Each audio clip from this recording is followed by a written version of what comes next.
Hey, everybody, it's Mike on the Mike Wagner Show, powered by Sonic Web Studios. Visit online at sonicwebstudios.com for all your needs. Looking for a professional website without breaking your budget? Sonic Web Studios is the answer. Sonic Web Studios offers fast, affordable custom web designs at below the competition way. Call today at 1-800-303-3960. That's 1-800-303-3960. Or email to support at sonicwebstudios.com. Mention the Mike Wagner Show. Get 10% off your first order. Sonic Web Studios. Take your image to the next level. Also, the Mike Wagner Show can be heard on the MikeWagnerShow.com. You can check our Facebook page at facebook.com/the Mike Wagner Show. You can download and listen on Facebook, SoundCloud, Spreaker, Spotify, and iHeartRadio. Also on Anchor FM, Radio Public, also on iTunes, Google, and Apple. You can also check our Facebook page on YouTube at the Mike Wagner Show. Make sure you subscribe and make sure you take the Mike Wagner Show with you on any mobile device. We're here with a wonderful gentleman who is the host of Now Hear This Entertainment. Now hear this, we have a great guy over here. He's a manager, publicist, public speaker, and author of Bruce'sBonusBooks.com. He is a publicist. He's inspirational, motivational speaker, and he worked as chief press officer at the Summer Olympics, and has 3 world championship rings in indoor lacrosse and worked for in the NHL for 10 years, director of public relations. So this guy's just all over the place, and he makes sure he gets your attention as well. And live, ladies and gentlemen, from somewhere along the East Coast, and maybe taking a little hockey, a little lacrosse, and tell everybody, now hear this, ladies and gentlemen, Bruce Wawryzniak.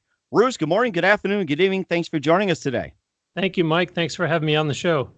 You're welcome. So you're the host of Now Hear This Entertainment podcast, which is currently online right now. You're also a manager, publicist, public speaker, and author of Bruce'sBonusBooks.com. And you worked as chief press officer at the Summer Olympics, 3 world championship rings in indoor lacrosse, worked in the NHL for 10 years, and director of PR. You're a very, very busy person. And before we get into all that, especially about your podcast, tell us how you got started. Oh, boy. You make me sound old, by the way, with all those things that you mentioned that I've done. It's called experience. They love to hear you. That's the thing. Now, hear this. We got you here.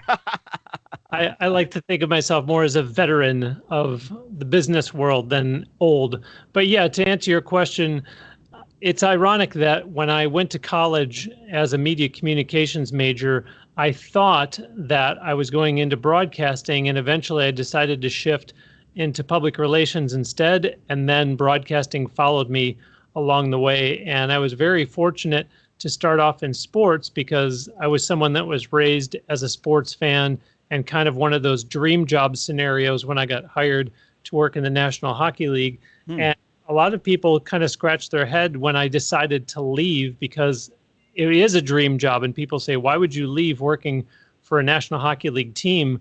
But I really fell in love with the sport of indoor lacrosse, pro indoor lacrosse. So I went to work for the league office for 3 years, and that's when I reached the point in my career where it was a case of, if ever I was going to relocate, it was going to be then, because the league office for the pro indoor lacrosse league I was working for decided they were going to relocate, and they were going to go to New Jersey. And I thought, well, I'm one of those people that had always thought about relocating to Florida at some point, and that was the opportunity to make it a reality and not just a dream.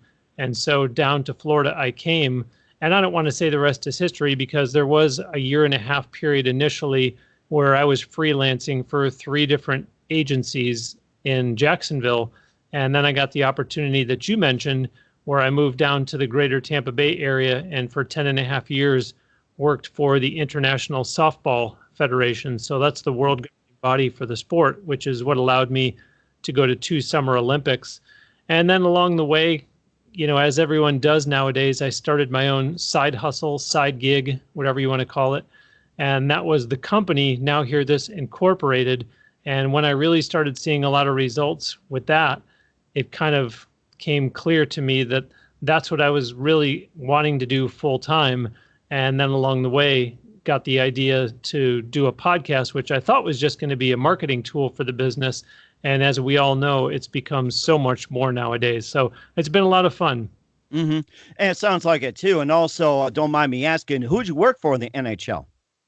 That was the Buffalo Sabres. Oh, nice.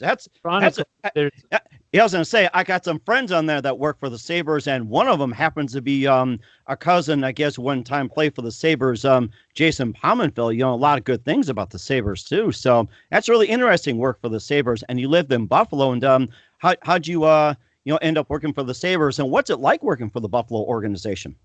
Well, I ended up working for them thanks to the college that I was going to. There was somebody there who was interning for them, and he was a senior and he was going to be graduating. So I asked him, how did you ever get that internship in the first place? And what's going to happen when you leave? Who gets to take over your job? And he just kind of shrugged and said, I don't know. I guess they'll find somebody. And so all of a sudden my eyebrows raised really high and said, well, how do I get to do it? So he said, I can put in a word for you, but you need to speak to so-and-so here at the college and let him know since he's the intern coordinator.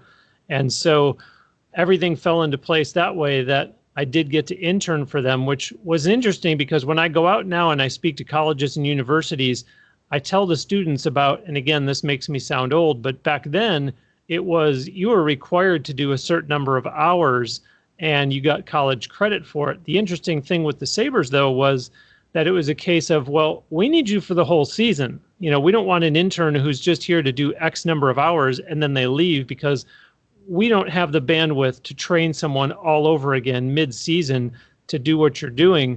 So I was able to do it for 2 consecutive hockey seasons.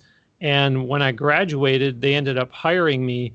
And to your question about how is it to work for them, it was great. It was also, like I said, the dream job, but it's also reality because you say, oh my gosh, all people see from the outside is, wow, you're working in the PR department, you're going in the locker room after the games, you're right in there on the front line with the players and the media, but it's also very, very, very long days. So you get there at 9 o'clock in the morning and you're not leaving until 11:30 at night after the game is long done and you've finished up your responsibilities. And then you're doing it all over again a couple days later. And the same thing in the summertime, everyone says, well, the off season must be great. You probably just take it easy and you leave the office early, sit around and read the newspaper. And that was a real busy time for me because I was the one who was doing the media guide every summer. So a lot of fond memories, a lot of good relationships. There's a friend of mine who lives up in Albany now. I worked with him at the Sabres side by side, and he can't get over what a completely devoted Tampa Bay Lightning fan I am because I live here. He says, Bruce, all those years we worked together at the Sabres. And I say, yeah. And he says, so Tampa Bay's your team now? And I say, yeah. And he says, signed to the paperwork and everything. And I say, yes, Tampa Bay is my team. And so he put me on the spot and he said, Sabres and Tampa Bay Lightning meet in the Eastern Conference Finals. Who are you rooting for? And I said, Tampa Bay. And he said, you didn't even have to think about it. And I said, no, Tampa is my team now. The Lightning, the Bucks, the Rays. I go crazy for all 3 of them. So I love living down here. I just passed the 19-year mark from the day that I left Western New York to move to Florida. And it's just wonderful living down here. That was amazing, too. You talk about the other teams like the Tampa Bay Buccaneers, the Tampa Bay Rays, and also another question, too, how you think the Rays are going to do if they do make the playoffs, and what are the chances of the Tampa Bay Buccaneers possibly making the postseason with Jameis Winston at quarterback? Well, the Rays, it's interesting because they've actually had one of the better road records in all of Major League Baseball this season, and it's well documented that unfortunately they do not play to big crowds when they're at home at Tropicana Field. So as much as you always want to see them get the home field advantage, if they have to play that wild card game, you almost say, well, they played darn good baseball on the road. So if the wild card takes them to Oakland or takes them to Cleveland, then I think they'll be ready for it. That is almost the bigger hurdle to get over because then it's, okay, now you can exhale and now you have a nice long series ahead of you. How they'll do is really a wild card, no pun intended, because with the way that Kevin Cash has assembled the team this year, they're going to use probably all 40 guys on their roster in these final weeks of the regular season. And once they get into the playoffs, he loves to use that pitching strategy where he has an opener instead of a traditional starter. And I think really it's just kind of this assembled cast of characters that has come together as a team. And I don't want to say buck the odds, but I think there's still a lot of doubters out there. And I think the Rays, have a bit of a chip on their shoulder and they're out to prove everybody wrong. So obviously I'm hopeful. How they'll do remains to be seen. The Buccaneers, on the other hand, I think that's an even bigger question mark right now. They're sitting at 1-1 at the time that you and I are recording this interview. And by the time this interview comes out, they'll be knee deep into this crazy, crazy part of their schedule that they were dealt by the NFL, where they're going to be gone September 22nd. They will have hosted the New York Giants at Raymond James Stadium, and they won't be back in Tampa again until November 10th because of a road schedule, a London game, a bye week. And so it's just bizarre. But I think that's what separates the men from the boys. They've got a terrific head coach this year. And unfortunately, with Jameis Winston, we just never know. I don't want to say from one game to the next. Sometimes it's from one half to the next or even one quarter to the next. But there's some faces in the lineup this year that I think are giving some people some optimism and saying, okay, not Super Bowl aspirations, but okay, maybe we'll be a lot more competitive and these games will be a lot more entertaining to watch. Mm-hmm. That's interesting as well, too. And what do you think about Tampa Bay, having this story go around that they may play half their games in Montreal and possibly move into Montreal? What do you think about that? Yeah, that's a pretty radical suggestion that Stuart Sternberg has come up with. And again, like I said, it's well documented that Tropicana Field does not get sellout crowds for baseball other than opening day, or if they do have a playoff game, I'm sure they'll pack the place. There's big crowds when they play the Yankees. There's big crowds when they play the Red Sox. And from a business side, you can understand him saying, look, I can only take this up into a point. But I think at the same time, those of us that live in the greater Tampa Bay area would much rather see him put his efforts into getting a new stadium built somewhere in the county where Tampa is. They play over in St. Pete, which is Pinellas County. And there's always this struggle going on about what can be done about a new stadium, because it's largely felt that they'll get bigger crowds if they play the games in the greater Tampa Bay area instead of across the bridge over in another county in St. Pete. So to all of a sudden say maybe we'll play half of our games in Montreal is obviously unprecedented, and I think it's somewhat upsetting because it's essentially saying we're sort of giving up on the Tampa Bay market in terms of fan support for a full season. So I personally am hopeful that that doesn't play out. I'd really love to see them get a new stadium and fill it up, not just for Stuart Sternberg, but to show MLB and the other teams that this is a viable market. You just have a stadium in a bad location right now. Mm-hmm. And of course, you talked about the Montreal Expos as well. They pretty much moved, I think, what was it, like in the 90s? They moved to Miami, and Olympic Stadium was pretty much empty back then. And I think it was the reason why they couldn't stay is because the taxpayers refused to fund Olympic Stadium, which was falling apart. Now, all of a sudden, baseball is they're interested in Montreal again. And I thought to myself, will the move to Montreal be better or have like another franchise in Montreal? And if they did, would they be successful or would they fail a second time? That's my concern. Well, absence makes the heart grow fonder. So now everything that we read down here, when there is talk about this potential split season, all of a sudden you read about how Montreal misses their baseball team and they wish they hadn't moved to Washington, D.C. and become the Washington Nationals. They'd love to have the Rays there. They'd love to have some kind of team back there. But as you said, Mike, it's a case of where was that when the Expos were playing? And, you could hear a pin drop for all intents and purposes in Olympic Stadium because their attendance was so poor. So, you've got a situation here that's very unique. You have an existing Major League Baseball franchise not drawing big crowds, wanting to share a stadium in a city that had a team and didn't get big crowds. So it's a bit of a head scratcher. And I got to believe there's someone smarter than me out there that can come up with the solution that, as I said before, will hopefully just keep them here in Tampa full time. Mm-hmm. And that's amazing, too. We'll talk more about the Tampa sports situation and other things as well, too. We'll get to your podcast and, your public speaking and a little bit of your faith. Listen to the Mike Wagner Show at the MikeWagnerShow.com, powered by Sonic Web Studios. Visit online at SonicWebStudios.com for all your needs. Looking for a professional website without breaking your budget? Sonic Web Studios is the answer. Sonic Web Studios offers fast, affordable custom web designs at below the competition way. Call today at 1-800-303-3960. That's 1-800-303-3960. Or email to support@SonicWebStudios.com. Mention the Mike Wagner Show, get 10% off your first order. Sonic Web Studios, take your image to the next level. Also, the Mike Wagner Show can be heard on the MikeWagnerShow.com. You can check our Facebook page at Facebook.com/The Mike Wagner Show. You can download and listen on Facebook, SoundCloud, Spreaker, Spotify, and iHeartRadio.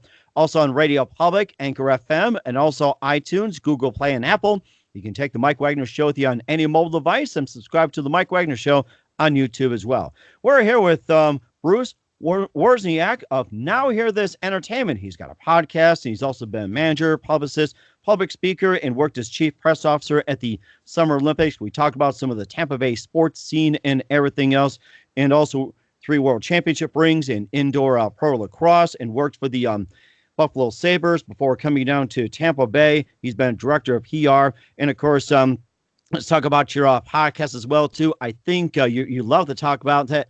Now Hear This Entertainment podcast being featured on the net. And first of all, how'd you come up with the name Now Hear This? Well, when I founded my business, the consulting and management business that you've been referring to, I kind of thought that was a neat name because it kind of had a dual purpose to it. Now Hear This, meaning I've got something to say, the company has something to say, but what we have to say is listen to this talent that we're promoting, because initially the company was founded solely on promoting singers, promoting entertainers. It was music based only. So there was that dual meaning of listen to what we have to say. And when people would say, well, what do you have to say? It's listen to this person's voice. Aren't they terrific?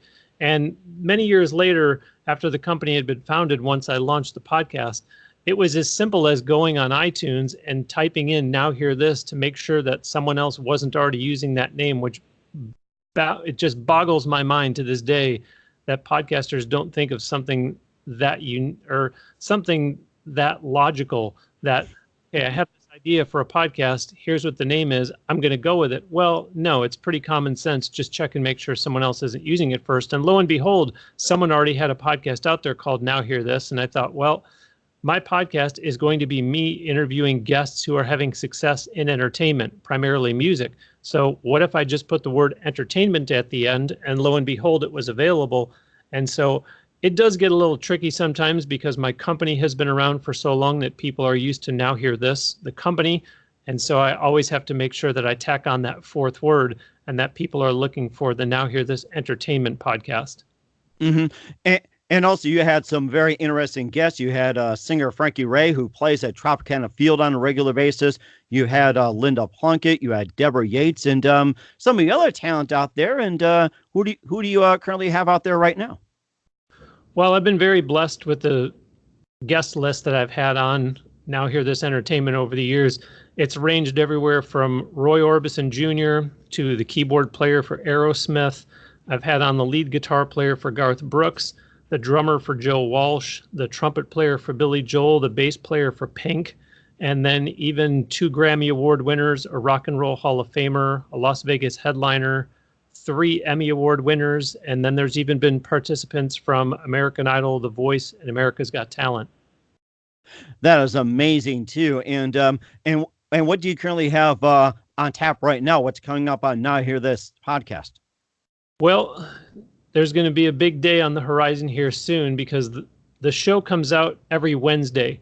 And so the first Wednesday in November is going to mark the milestone 300th episode for Now Hear This Entertainment. So I'm working very diligently behind the scenes, hoping to drum up somebody that is, with all due respect to the people that I just mentioned, hopefully an even bigger name than all of those, so that I can mark the milestone by having a real significant guest that would be widely recognized in name recognition by listeners that are current or about to be introduced to Now Hear This Entertainment.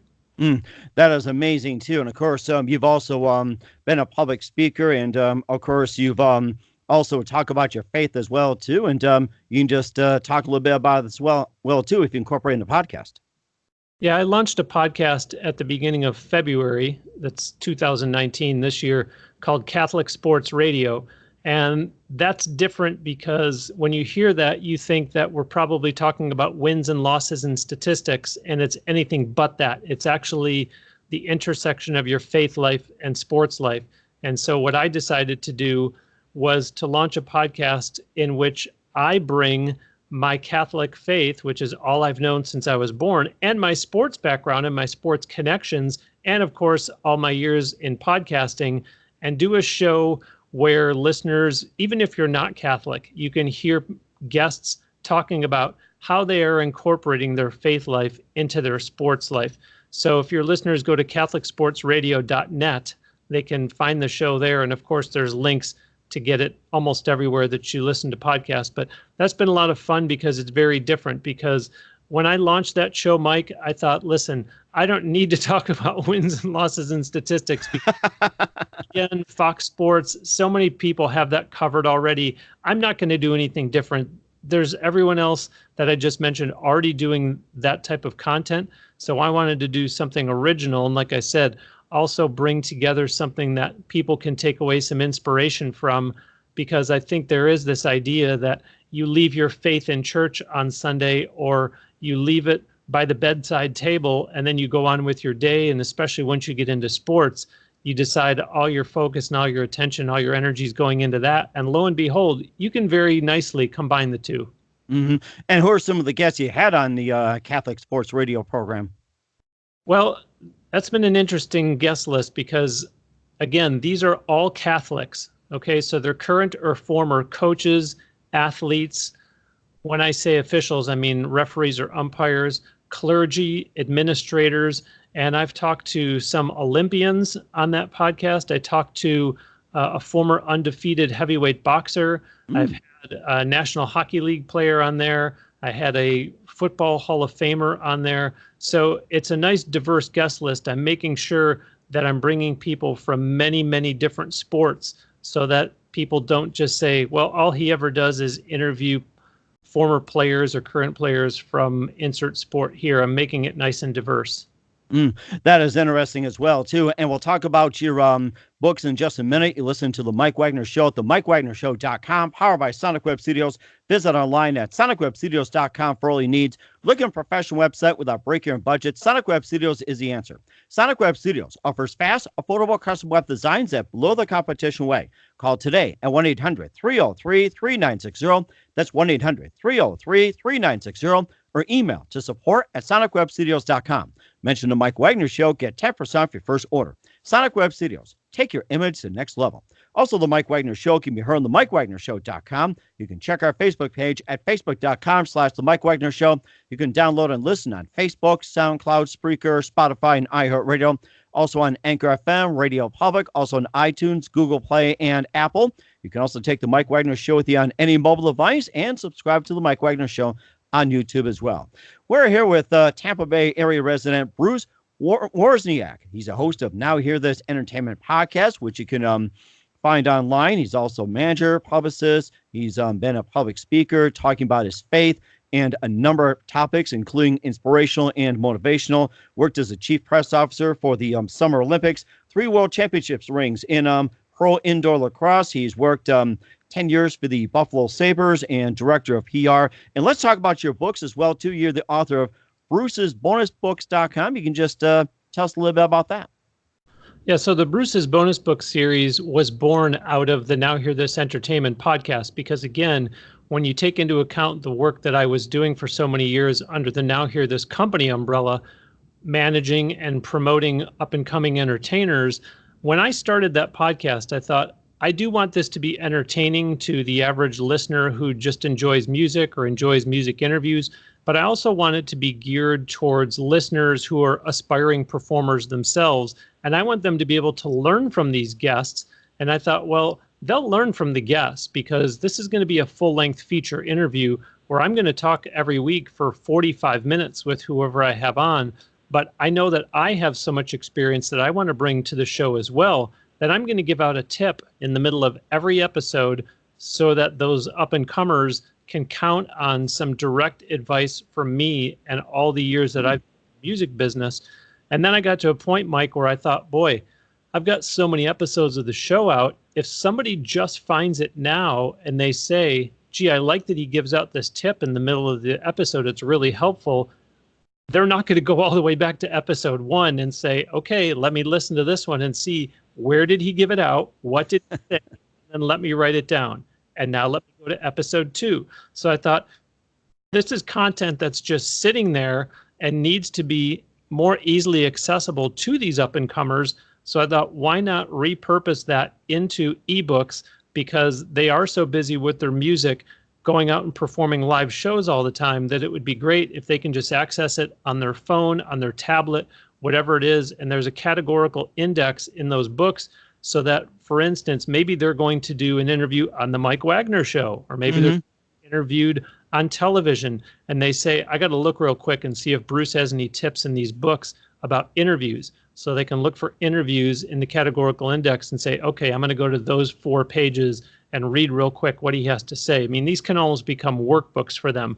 So then, yeah, as you've been saying, the URL is brucesbonusbook.com, and there's 4 different volumes that the listeners can purchase for easy download, and then you always have them with you. It's not like buying a physical paperback book or a hardcover book where you say, well, do I bring it with me to my show, or do I leave it at home? You know, maybe it's something that you glance at while you're on a break, or maybe it's something that you just say, every day I'm going to read a few pages in it and make some notes for myself. So if there's any listeners out there who are or who know up-and-coming entertainers, I strongly suggest that you go to brucesbonusbook.com, take a look at those, purchase those, download those, invest in your career, and then use it as a checklist. Circle back every once in a while and do a self-audit. Okay, how am I doing with these things that I told myself I was going to utilize out of the book to improve on my efforts, and have I done them so far? That's interesting. I've never heard about that. Giving out a tip during an interview? Yeah, it's like, oh my gosh, I've heard of it. I think I'm hearing myself right now giving some tips. Well, that is interesting about giving tips. Interesting. The questions that I asked the guests, yes, certainly if they have a new album to promote, if they have a tour coming up, we're going to talk about those things. But Mike, I've been working with these people one-on-one as clients for so many years. I know what their challenges are. I know what their questions are. So I can say to a guest, listen, you are fortunate to get one of your songs placed on an NBC network television show. How did you get that placement? And a lot of them will just laugh it off and say, oh yeah, that was really great. It was a lot of fun to have that. And I'll say, no, how did you actually get it done? Because there are listeners who want to know, how can they get their songs placed in film and television? And you can almost hear the light bulb clicking on over their head and saying, wow, Bruce actually wants me to get into the nuts and bolts of how to get songs placed. You hear so many people nowadays that talk about a Kickstarter campaign for their new album, and they'll post about it on social media. Please contribute to my Kickstarter. So I will ask guests who have done that, how did you find it to run a Kickstarter campaign? Those that have been on The Voice, America's Got Talent, American Idol, I will ask them, talk about that experience. Do you recommend it? Should the listeners who are up-and-coming performers try to get themselves on a reality show? So they, in essence, Mike, when they're answering those questions, they're giving out tips. They're giving out helpful information. But as I said before, I decided I want my expertise to have a small window of time where it can shine through, and the listeners can benefit from all my years in the business. And I can say, look, here's a lot of observations that I still gain as I'm out and about nowadays, but that I've also gained over the years. I want to share these with you. And so that's why I inserted that Bruce's bonus segment into the middle of every episode of Now Hear This Entertainment.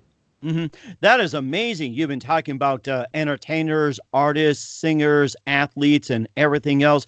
And who are some of your favorite talents growing up, in the Buffalo area, like your favorite singers, favorite actors, or say, what TV shows have influenced you, or music? Well, to this day, my favorite band of all time is still Rush. And in Buffalo, because they're so closely located to Toronto, Toronto is where Rush is from. So you had so much access to Rush and their music on the local rock station, them playing concerts. They would always come through Buffalo. And to this day, even though they claim that they've played their last concert as Rush, they're still my favorite band. Same time, I believe that my first official concert ever was the Electric Light Orchestra when they played in Buffalo at the old Memorial Auditorium, which is no longer there. But ELO was a childhood favorite that I stuck with for many years. They've kind of had different variations of that band as years have gone on, and I still kind of keep an eye and an ear out for them. But I'll tell you, my music listening interests are so diverse that people would be amazed that I can sit here and talk about groups like Rush and ELO, and in the same breath tell you about driving down to Naples, Florida to see Air Supply, which people go, wait a minute, how do you get from Rush to Air Supply? And it's, I just have a very wide interest in music and a real appreciation for jazz. I go in a lot of different directions with my preferences that way. Interesting. You're talking about jazz as well, too. Who are your favorite jazz artists? Oh, I always loved George Benson, the late Al Jarreau, and it saddens me to have to say the late when I say his name, Earl Klug. Oh, my gosh. A few others as well that I really grew to enjoy and will still listen to this day. And of course, the passing of most recently Eddie Money, as we're recording per se, and also Rick Ocasek from the Cars. And you sometimes wonder, too, it's like, who's next? I mean, you listen to these guys growing up over the years, it's like you just miss it all of a sudden when they pass on. Yeah, sadly, it is very difficult when you see some of these people go that you were listening to regularly, in your teen years, and you just don't really think about something like the fact that they could go and, at a time when I believe Rick Ocasek might have only been 70, and you put that in perspective and you say, that's not really the age that you expect people to be gone already. And obviously it grabs even more headlines when it is someone like that was in the music spotlight for so many years. And of course, especially around like the 50s and 60s nowadays, it's like the performers, way back then, even like, the 50s, 40s and 30s, they lived to like, my gosh, 80, 90 years old. Even the comedians, Bob Hope, living to 100. George Burns, 101? And then you got, who is it? Kirk Douglas, 102 or 103? It's like, oh my goodness. It was like that was the expectancy. Nowadays, you're lucky to go 50, 60, or in Rick Ocasek's case, 75. That's what I found out. It's just mind-boggling. Yeah, with the exception of people like maybe Buddy Holly, you're right in that it seems like all of them lasted till a nice old age. And nowadays, unfortunately, we do hear about too many people, excuse the Michael Jackson reference, but they are gone too soon. Yeah, that's just something as well, too. And it's something, listeners can, take note with the bonus books and something to prolong careers and everything like that. And of course, I just had something that pop up in my head about pro indoor lacrosse. And I guess I just want to ask, have you actually watched lacrosse before taking on the PR job? It's interesting that you said that because I was working for the Buffalo Sabres at the time, and they pulled me in and told me, we're bringing this pro indoor lacrosse team to town, and we want you to be the director of public relations for the team. And of course, you nod and smile when your boss tells you something like that. But in my head, I thought, lacrosse, I don't know the first thing about lacrosse. Why would I want to do this? And all I pictured in my head was field lacrosse, which is the outdoor version of the game. Well, the guys were great because to those players, they thought, wow, the Buffalo Sabres are assigning a member of their staff to work for us. So they didn't know that, well, guess what, guys? This member of the Sabre staff is now having to wear two hats. I'm essentially getting one paycheck for two full-time jobs. And so they thought, this is great that the Sabres are this invested in us. Let's make sure this guy is as well-versed in our sport as he can be since he's going to be representing us. And I fell in love with it right away because when you look at it, you do see some similarities to hockey. You look and you say, well, there's a goalie standing in front of a net with 5 players out in front of him. And obviously the object is to get it behind the goalie. Well, it sounds like I'm describing hockey until I tell you that there's artificial turf laid down over the ice and that it's lacrosse and that they're shooting a ball past the goaltender and not a puck. But at the same time, I think that's a large part of the reason why it was so successful so quickly in Buffalo. I still remember to this day, our first home game ever, we didn't know what to expect. And I believe that my boss had told me that we needed a crowd of 5,500 just to break even. Well, for opening night, we drew 9,052. Wow. Spread around town. And the second game was, I want to say it was 13,581 was the attendance.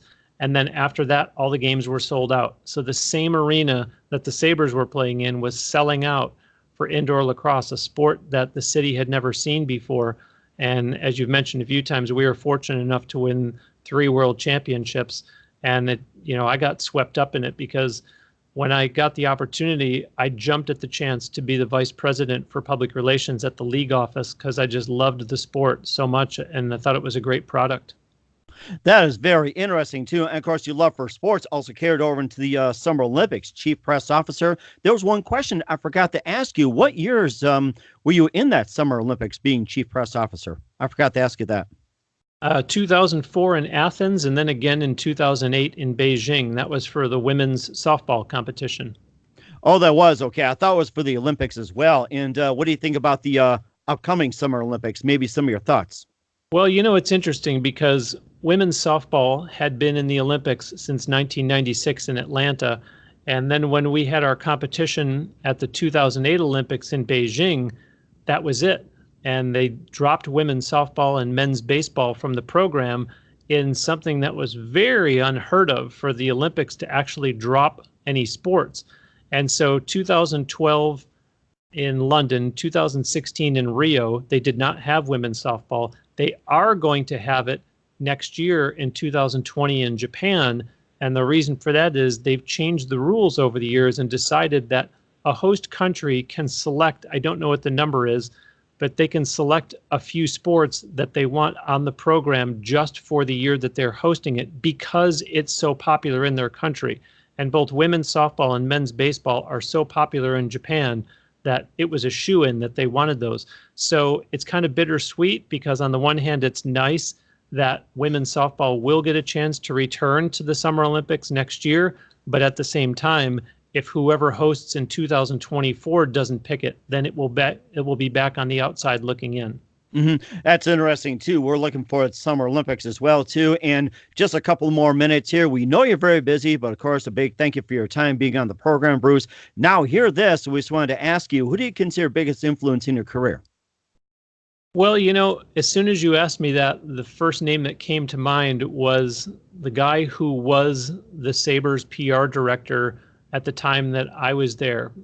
Obviously, I was not the PR director, but in the PR department working for him, he was fun and entertaining to be around and to work with, but I also learned a lot from him. His name is John Gertler, and John I really looked up to, and I actually had the opportunity to see him a number of years later because Orlando got, for 1 year, they had an expansion team in the National Lacrosse League, and I knew the owner of the team, so he was having me drive over from Tampa, and I was on the television broadcast team, and then when it was a non-TV game, I was doing the games on the radio on the ESPN affiliate in Orlando, and lo and behold, Buffalo came down to play Orlando, and there was John Gertler on the broadcast team for Buffalo.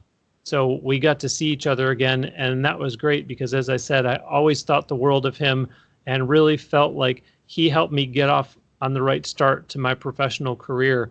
And when you asked that question, his name leapt to the front of my mind immediately. Wow, that is the quickest I've seen anybody do that. Some people are like, they're scratching their head for just a minute. I think you just set the record on answering that question. What was it, a split second? And what's the best advice you can give to anybody at this point? Oh, gosh. The promoter in me wants to say the best advice is go to nhte.net and listen to my podcast. But I think that the advice that I would give people, I want to put a positive spin on this because it's going to come out sounding like you can't count on anyone else. But, really the advice I'm giving is that if there's something that you really feel strongly about, something that you want to do, you have to start with yourself. And when I do go out and do a lot of the speaking that you've been referring to, I don't mind challenging the audience and giving out all this advice. A lot of my talks have to do with how they can promote their product, their business, their service, their podcast, whatever it is. And a lot of those things will sound fundamental, but I will say to them at the end, I will challenge them and say, if not you, then who? You have to do these things for yourself. No one else is going to do them for you. So if there's something that you really feel strongly about, you need to be the one to take initiative instead of sitting around and just being all talk and no action and waiting for someone else to do it for you. And that's a very good point. I've never heard that, or it's been a while. It's just fantastic advice, and we'll take up our word for it. Bruce, just want to say a big, very thank you for your time. You've been fantastic. And before we go here, tell us about your upcoming projects. What's your website? How do people contact you? And where can they find your podcast and your books? Yeah, thank you, Mike. So nhte.net, it's the acronym for Now Hear This Entertainment. nhte.net is the website for the podcast. And then once you land there, you can listen to it there, but there's also links there so that you can get it instead from Apple Podcasts, Spotify, SoundCloud, Google Podcasts, Stitcher, TuneIn, Google Play Music. And as we've discussed a couple times, brucesbonusbook.com is the website to go look at the ebooks. And if anyone is interested in having me come and speak, there's a completely separate website for all the speaking that I do. It's speakerbrucew.com. And obviously with a big, long Polish last name like mine, I wasn't about to throw that in. If you just go to speakerbrucew.com, you can see all the information about me as a speaker. And then we did talk earlier about I feel strange to say my newest podcast since we're getting into the tail end of the year here and it started in February. But being that I've been doing Now Hear This Entertainment for 5.5 years, anything that was started after that is going to be newer. So again, catholicsportsradio.net is where you can go for that show. And there are links there for all the different podcast platforms to get it from those as well. That is amazing. And Bruce, just want to say once again, a big thank you for your time. Looking forward to have you on again soon. And please do everybody a favor, keep us up to date. My pleasure. Thank you so much, Mike.